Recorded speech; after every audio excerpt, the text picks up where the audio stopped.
Assalomu alaykum. Mana sizlar bilan yana YouTube kanali orqali birgamiz, aziz obunachilar. Va bugungi video roligimizda sizlarga arvoidnilar va alokaziyalar uchun qanday burun tayyorlab olaman, shuni ko'rsatib bermoqchiman. Demak, ishimizni boshlaymiz. Ko'p mana shu kommentariylarda savol bo'ladi. Qanday toshdan foydalanasiz degan. Avval Agrobat neytralniy toshdan foydalanardim. Seni upakovkada sotiladiganidan. Hozir esa asosan mana bunday kokosovый torfga o'tib ketganman. Mana bunday torflarni olaman. Kattasidan olaman, chunki gullarim ko'p. Kattasidan olib tayyorlab olaman. Mana shunday qilib mana shu kokosovый g'ishtdan foydalanib grunt tayyorlab olaman arvoidnilar uchun. Va bugun sizlarga mana shu gruntimni tayyorlab olishni ko'rsatib beraman. Demak, ishimizni boshlaymiz.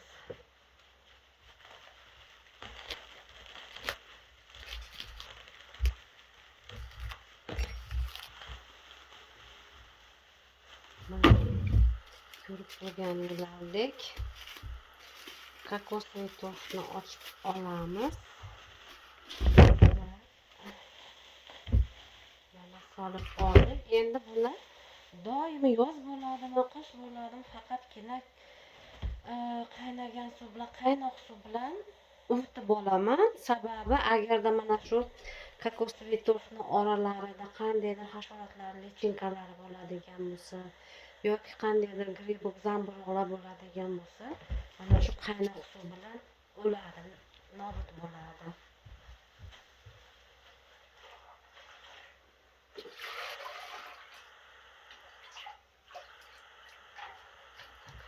Mana suv quyib olamiz.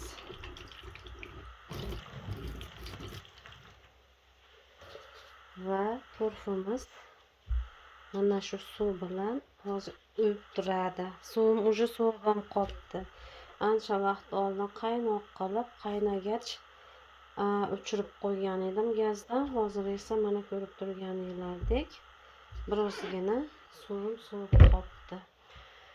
Bu torfimiz o'yib olgunicha sizlarga navbatdagi qo'shimchalarni ko'rsatib o'taman. Mana bu yerda ko'rib turganinglardek sialet,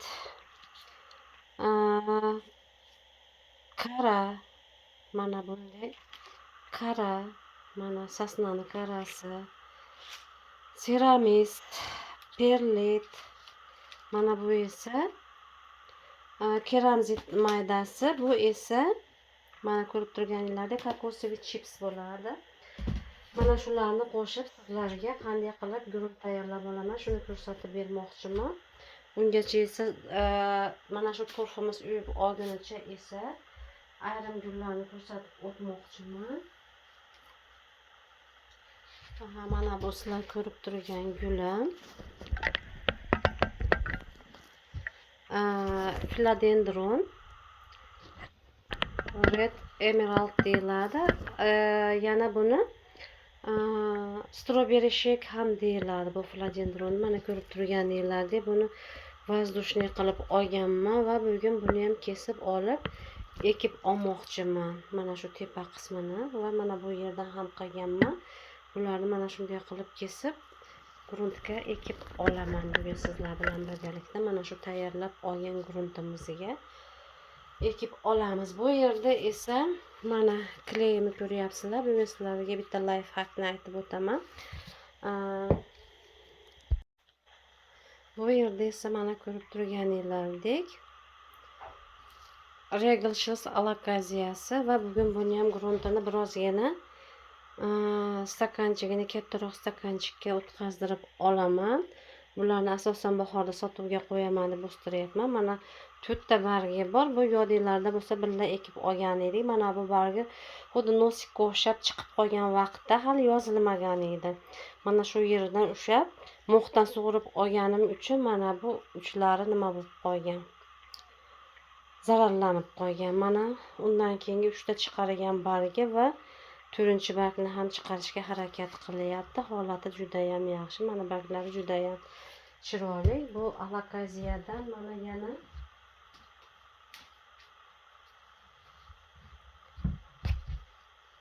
mana bunday qilib mana bular bor. Va mana yana bitta kichkintoyimiz bor. Mana shunday 4 ta bo'ladigan bo'lsa, yana 4 ta stelajimda turibdi. Bu alakaziyachalarim. Hozir mana buni ham mana shu tayyorlab olgan alakaziyalar uchun gruntiga o'tkazib olamiz va gulimiz o'sishda yana davom etadi. Bu yaqinda ekib olganman. Ancha avval kimdir sotgan egilshitsini video qilib tashlagan edilar, ko'rgan edim. O'sishi bo'lmagan, umuman o'sishi bo'lmagan. To'xtab qolgan, sababini tushunmadim, lekin mana yaqinda ekib olgan mana shu klubenkasidan chiqqan egilshitsim hozir mana shuncha bo'ldi. Bahor vaqtiga esa bular yana ham katta bo'lib ketadi.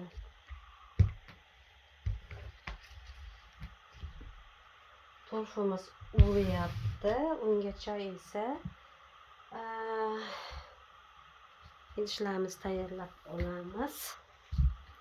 Mana bu bittasiga aroidnilar uchun, ya'ni filodendronlar, antirumlar, qani singonimlar bo'ladimi, qanday gul bo'ladigan bo'lsa, mana shunga alohida tayyorlaymiz. Mana shularni ekib olish uchun gruntni yana alakaziyalar uchun alohida tayyorlaymiz. Mana bu esa sizlar ko'rib turgan, yodinglarda bo'lsa Florida Goz sortini kesib olgan edim. Tepa qismini уже ildizlatib berib ham yubordim uni. Bu esa yonda pochka uyg'onganda chiqqan edi. Birinchi barg yozganda mana bunday variegatniy qismi bor edi, ko'rsatib o'tganman. Va orada ikkita bargini sindirib qo'ydim. Undan keyin mana shu pochka qismiga ozgina mux o'rab qo'ygan edim. Ildizlar biroz rivojlanib olgandan keyin mana shu muhga o'tkazdirib qo'ydim va mana barglarni ko'ryapsizlar, juda ham chiroyli holatda. Mana keyingi yozgan barglari va yangi barg yozyapti. Buni ham bugun sizlar bilan birgalikda ekib olamiz. Demak, ishimizni boshlaymiz. Mana buni avval tepa qismini kesib olamiz.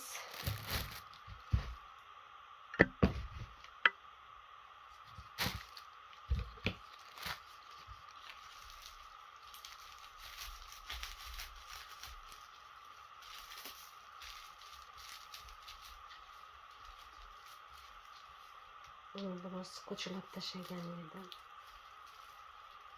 Strech qog'oz bilan, strech plyonka bilan.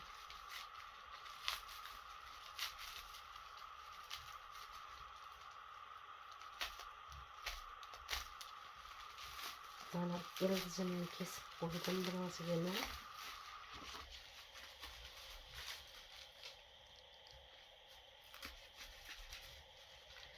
Mana shunday qilib, agarda gullaringda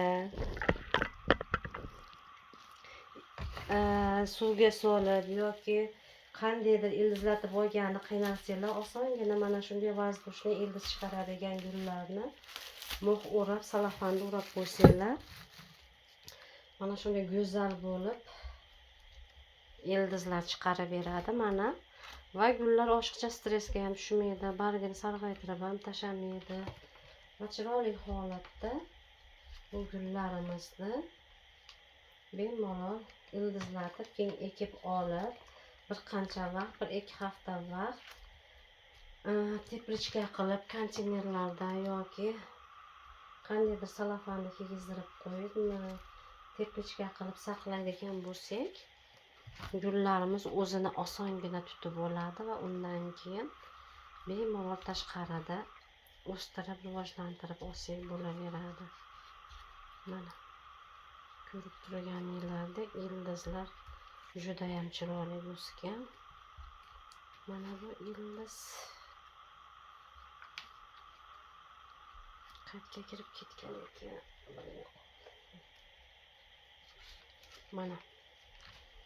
Mana shunday holatda juda ham go'zal.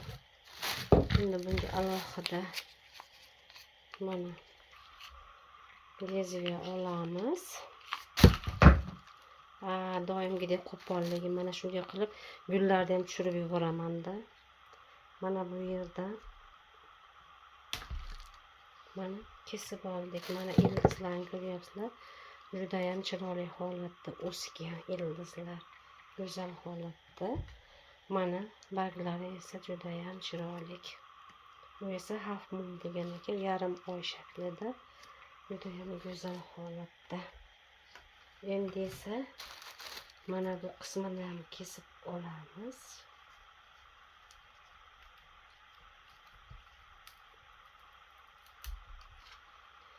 Mana bu qismini ham kesib oldik. Ko'rib turganingizdek so'ki ajrayapti. Qolganlarini esa keyin kesib olib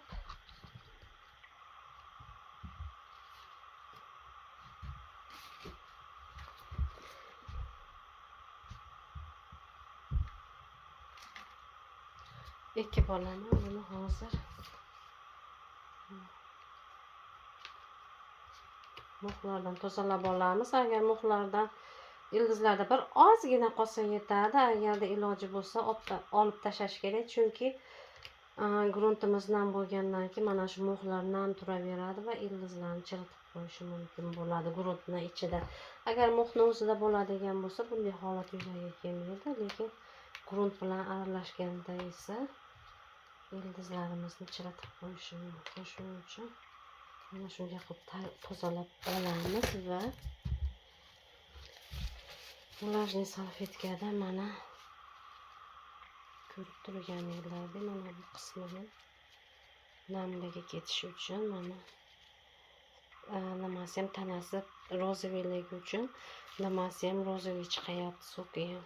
Mana shunday qilib buni mana bu yerga qo'yamiz. Buni ham mana artib olamiz va qo'yib qo'yamiz. Birozgina nimalari qurib turguncha, yaralari bitib turguncha shu yerda turadi. Endi esa ishimizni boshlaymiz.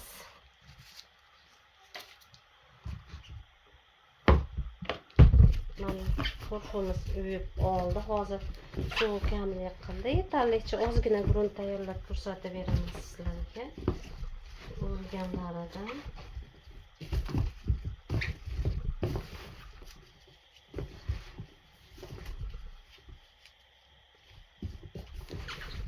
Mana ko'rganingizdek kerakligini hozir ajratib olaman va biroz yana suv quyib qo'yaman bunga. Buning uchun mana ko'rib turganingizdek mana bitta stakan bo'ladigan bo'lsa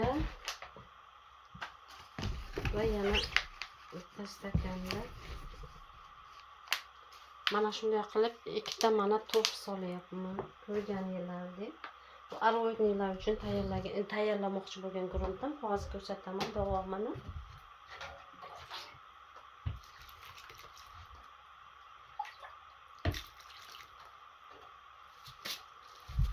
Demak, mana gruntimizni solib oldik. Bu turf birozgina ko'payib ham ketdi.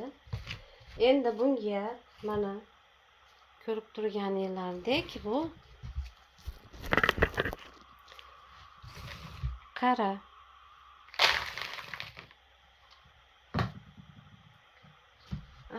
xuddi shuncha qilib kokosli chips solib olamiz. Bu esa mana ko'rib turganingizdek kokosli chips soldik va yirik perlit solamiz. Yirik perlit soldik. Endi esa mana bu yerda revesning o'g'li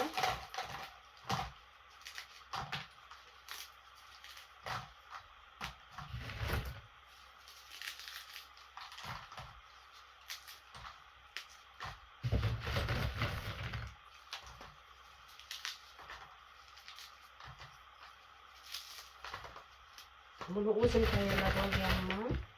Daraxtlarni shoxidan olib mana shunday qilib mana drevesni o'g'li solamiz. Agarda sizlarda mana bu esa mana keramzitni maydasi, buni ham solamiz. Agarda sizlarda bo'lsa, mana shu gruntga lechuza solishlari mumkin. Agar bo'lmaydigan bo'lsa, lechuza solish yoki seramik solish shart emas. Agarda bo'ladigan bo'lsa, sialit qo'shib yuborishlari mumkin bo'ladi. Mana sialit bor edi, hozir qayerga qo'yganimni topa olmadim. Mana shunday qilib lechuza solamiz. Lechuzalar ko'ryapsizlar, oxirgi paytda fraksiyalar juda ham mayda aralash bo'lib ketyapti. Umuman agar mana shu lechuzani o'ziga alokaziyalar fitrga qo'yadigan bo'lsalaring, guruch zichlashadi va gullarimiz yaxshi ildizlar nafas ola olmay qoladi. Mana shunday qilib endi guruntimizni yaxshilab aralashtirib olamiz. Men aroidnilar uchun asosan mana shunday qilib gurunt tayyorlab olaman. Juda ham rehli, yengil, воздушный bo'ladi va ildizlar bemalol nafas oladi. Ildizlarda boshqacha chiqish ham bo'lmaydi.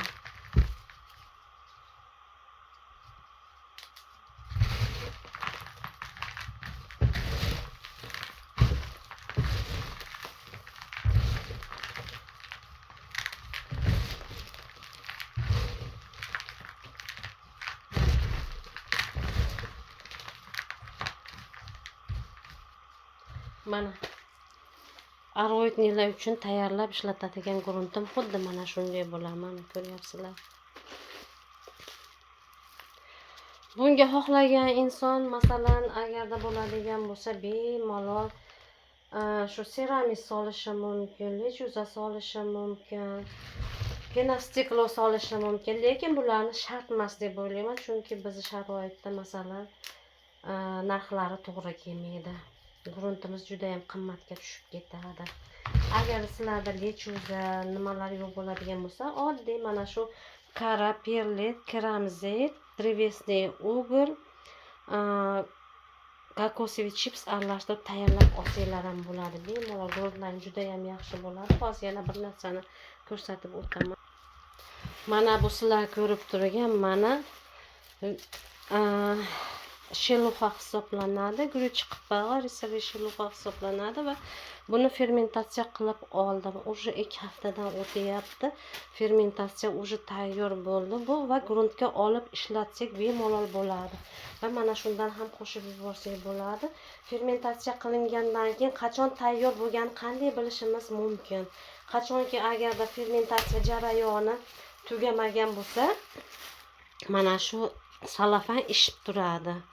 Ichida gazi bilan. Qachonki fermentatsiya o'sha tugagandan keyin mana shu gaz chiqib ketadi va mana shu salafan mana shu guruch mana sholi qipag'iga, ya'niki risovli sheluxaga yopishib qoladi.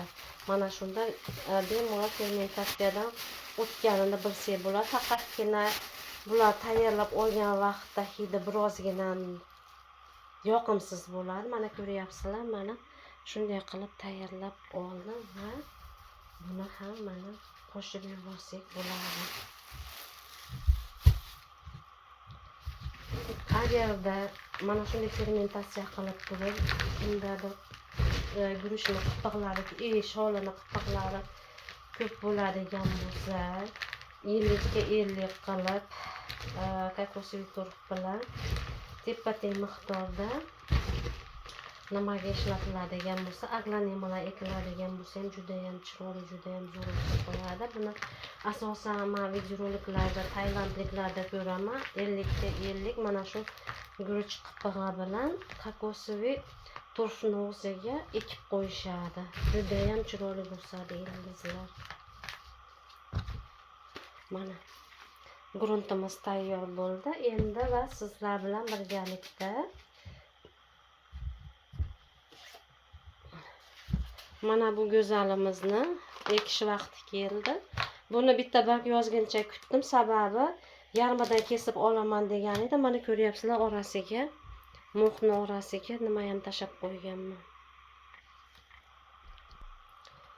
Mana ildizlarni tozalab oldim. Buni ancha tepa qismidan barg yozishini kutgan edim. Mana ko'rib turganingizdek barg yozdi va mana bu qismini sindirib qo'yganman.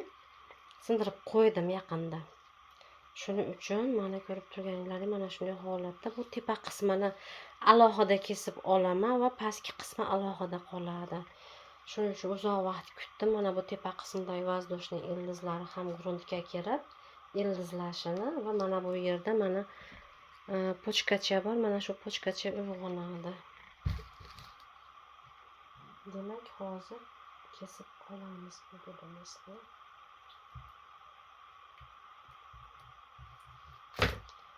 Mana ikkiga bo'lib oldik. Mana bu past qismi va mana bu qismini mana ko'rib turganingizdek.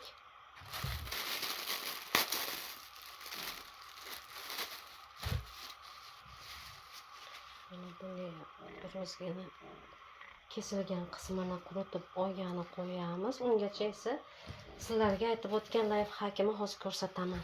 Ya'niki, agarda gulda shoshilgan vaqtlaring bo'ladigan bo'lsa, ekib olgani, mana bunday kesilgan qismlari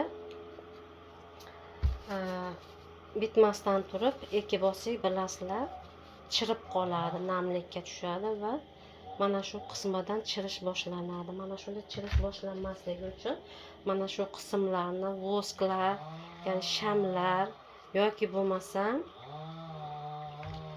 nimalar yordamida bekitib olishimiz mumkin bo'ladi. Buning uchun men asosan mana bunday klaydan foydalanaman va bu kley bilan mana ko'rib turganingizdek monastiralarda shunday qilaman. Monastira, alba, yellowlar bor, hammasida mana shu klayda shu yeriga oqizdiraman va mana shu qismi hozir klayni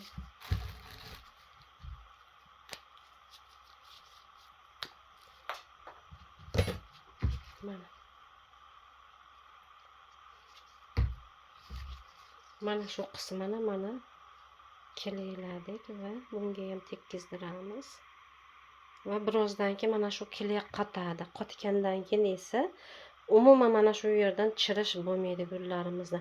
Monastiralarni suvga solishdan avval mana shunday qilaman, kesib olaman va kleyda yaxshilab turib mana shunday qilib qotirib olganimdan keyin bemalol bularni suvga solib qo'yaman va hech qanday mana shu qismidan chirish umuman kelib chiqmaydi. Mana shunday qilib olsanglar bemalol bo'laveradi. Mana bular mana bu yerda turib turadi. Endi esa mana bu mana ko'rib turganingizdek bu Philodendron Ghost, Florida Ghost sortini ham mana ochamiz va buni bo'lib olmayman. Shunday holatcha yaqinda qo'ygan edim. Gruntga o'tkazdirib olaman. Mana shunday uzoq vaqt mixga qo'yadigan bo'lsam, ayrim gullarni ildizlari rivojlanib olishigacha kutadigan bo'lsam, ularni asosan mana shunday mixlariga ildiz chiqargan bo'lsa, asmakot tashab qo'yaman. 5-6 donadan asmakot tashab qo'yaman, chunki oziqlanib turishi uchun, qandaydir ozgina bo'lsa ham oziqa bo'lishi uchun mana shunday qilib asmakotni tashab qo'yaman va gullar shu bilan ozgina bo'lsa ham oziqlanib barglariga, tanasiga oziqa borib turadi. Mana ildiz qismini tozalab oldik, qolganlari уже chiqmayapti va mana bu yerda ham pochka uyg'ongan. Mana ko'rib turganingizdek, buni endi ekib olamiz. Mana shu o'zini stakanchikaga pastki qismini kesib olamiz. Mana ildizini tozalab olgandim. Endi esa mana bu stakanchikda mana ko'rib turganingizdek dirkalar qilib oldim va ozgina grunt solamiz. Mana shu stakanchikka gulimizni qo'yamiz va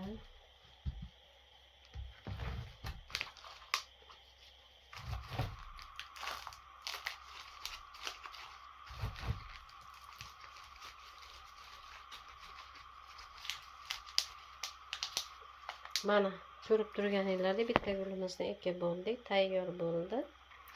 Mana shunday holatda va mana bu idishiga solib qo'yamiz. barglari juda ham katta yozdi barglarini. Mana ko'rib turganingizdek juda go'zal. Endi esa sizlarga alokaziyalar uchun navbatda esa mana shu alokaziyalar uchun grunt tayyorlashni ko'rsatib beraman. Video rolik ham cho'zilib ketyapti. Buning uchun esa oldindan uzr so'rayman. Agar kimgadir yoqmasa bemalol cho'zib yubordingiz, ko'p gapirib yubordingiz deb kommentariy yozib qoldirmasdan qimmatbaho vaqtlarni sarflab bemalol boshqa kanallarga, qisqa lo'nda javob beradigan kanallarga o'tib ketishlari mumkin bo'ladi. Menga kommentariy yozib qoldirishlari shart emas. Cho'zib yubordingiz, suda deb mana sialit qo'shib olamiz.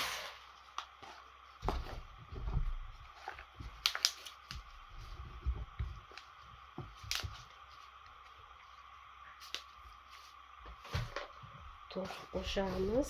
Oxirgi vaqtda faqatgina kokosli turfdan foydalanyapman. Gullarga juda ham yoqayapti va asosiy gruntim kokosli turfdan bo'ladi. Mana kokosli turf qo'shamiz. Endi perlit qo'shamiz.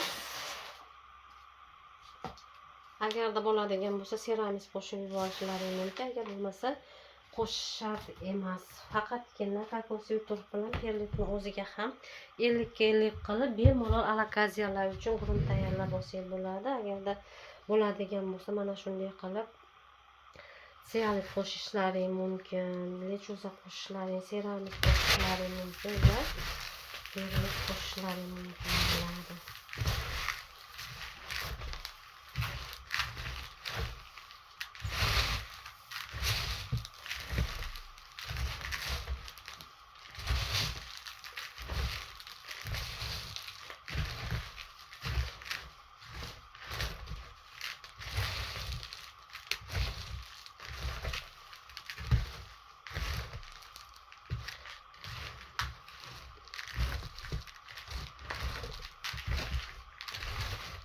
Mana gruntimiz tayyor bo'ldi va gruntimizga hozir mana bu alokaziya regichasini kattaroq etishga olamiz.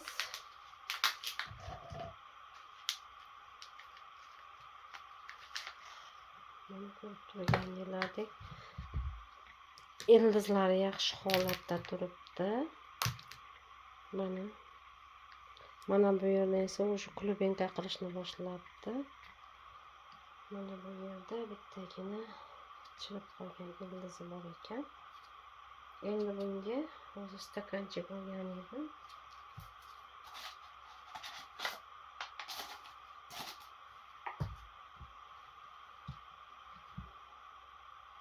Tayyorlab olgan stakanchigimni yo'qotib qo'ydim. Mana topib oldim. Mana bu jirkachalari bilan qilganman va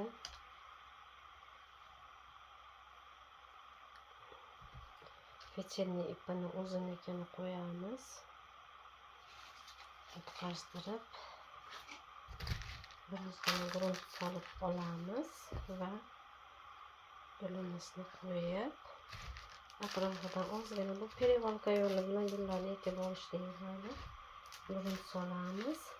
Mana shunday qilib alokaziyalarni gruntga ekib olib turganlaringda ustida mana bunday qilib qattiq ezmaysizlar, faqatgina mana bunday qilib tagidan urib gruntini joylashtirib olamiz atrofiga. Mana ko'rib turganingizdek atrofiga grunti joylashyapti. Mana bu yerda ozginagina vazdushniy karmani qolyapti, hech narsa qilmaydi.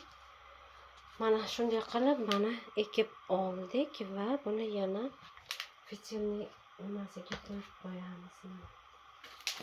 Yana mana shu fitilni suv nimasida idishida suvitishda davom etadi. Ko'rib turganingizdek 4 ta bargi va 5-bargini yozishga harakat qilyapti bu alokaziya.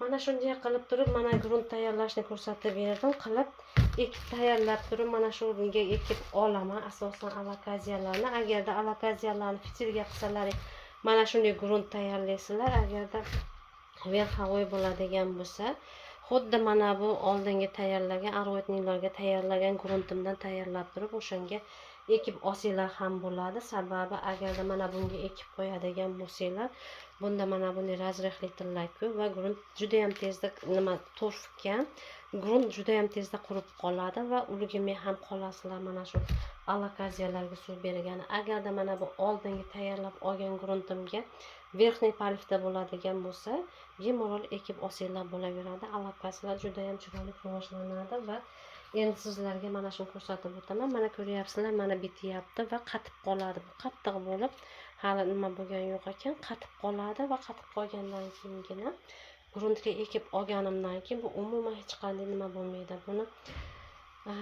mana shu hozir alokaziyalarga tayyorlagan gruntimga fitilniy palifga ekib olaman buni. Sizlarga yetkazmoqchi bo'lgan ma'lumotlarim mana shulardan iborat edi. Asosan gruntni mana shuni tayyorlab olaman. Aroidnilar uchun, alokaziyalar uchun fitilga mana shunday qilib tayyorlab oladigan bo'lsam, mana ko'rib turganinglardek, agar alokaziyalarni verxniy, ya'ni tepasidan suv qo'yib sug'orishda o'stiradigan bo'lsam, nari ko'rsatib o'tgan gruntimdek grunt tayyorlab olaman va mana shunga o'tkazdirib olaman. Sizlarga yetkazmoqchi bo'lgan ma'lumotlarim mana shulardan iborat edi. Yana YouTube kanali orqali ko'rishguncha xayr, sog' omon bo'linglar.